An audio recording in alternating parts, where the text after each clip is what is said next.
dur, c'est un groupement de coopératives, en tout cas c'est le bras armé des coopératives, en tout cas c'est l'adhérente, et nous défendons les intérêts des coopératives, notamment à l'exportation pour les céréales françaises. Pour remettre le blé dur dans ce contexte, on va regarder les courbes de consommation, les courbes de production et de stock de maïs, de blé et de toutes céréales.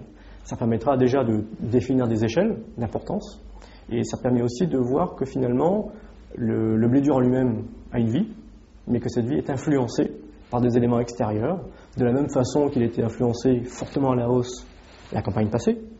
Il est fortement influencé aussi à la baisse parfois par des éléments extérieurs, à savoir des prix de céréales fourragères qui sont très bas, des prix de blé tendre qui sont très bas et qui peuvent changer parfois dans certains pays les habitudes alimentaires.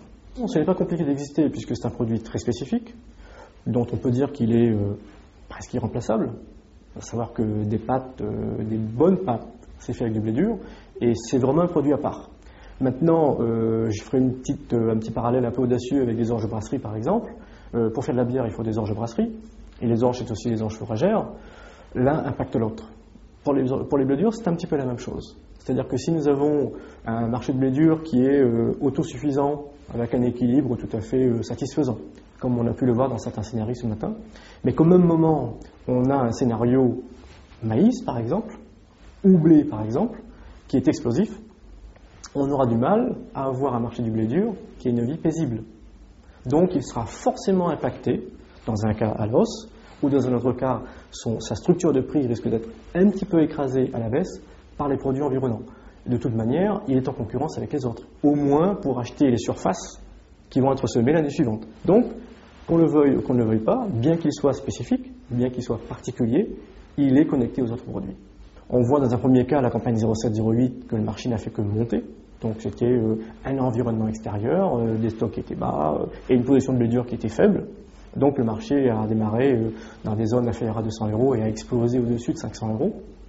Et ensuite, pour la campagne qui nous intéresse, la 08-09, on a eu bien entendu un marché qui a démarré à des niveaux beaucoup plus élevés, un petit peu à la suite des marchés de la campagne précédente, et qui ensuite n'a fait que baisser.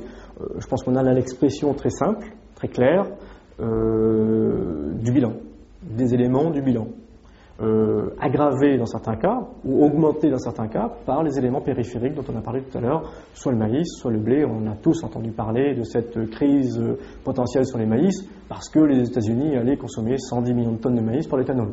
Donc tous ces éléments concourent finalement à créer un peu la dynamique des marchés. L'autre élément fondamental qui a été particulier à la campagne actuelle, c'est les changements de prix de fret, par exemple. Les frets ont été multipliés par 2, par 3 à certains moments de cette campagne, 08-09, fin de 07-08.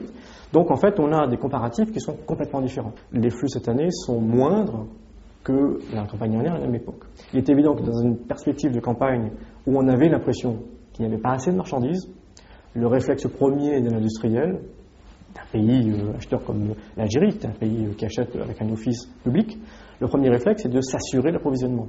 Donc, achat immédiat, tout de suite, pour être sûr qu'on ne manquera pas de marchandises. Ça a un impact sur le prix, bien entendu, ça a accéléré la hausse. Cette année, on est dans un environnement tout à fait différent. Cette année, la marchandise, elle est là partout. Elle est dans une structure de prix qui baisse. Donc, je dirais que la tentation pour l'acheteur, elle est bien entendu de profiter au maximum de sa structure de prix. Donc, chacun prend son temps.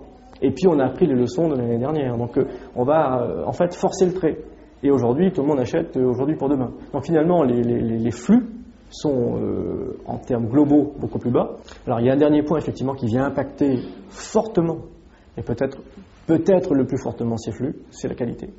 Alors, nous avons joui en France sur les années passées d'une qualité tout à fait satisfaisante, ce qui nous a permis de créer justement ce flux sur l'Algérie notamment.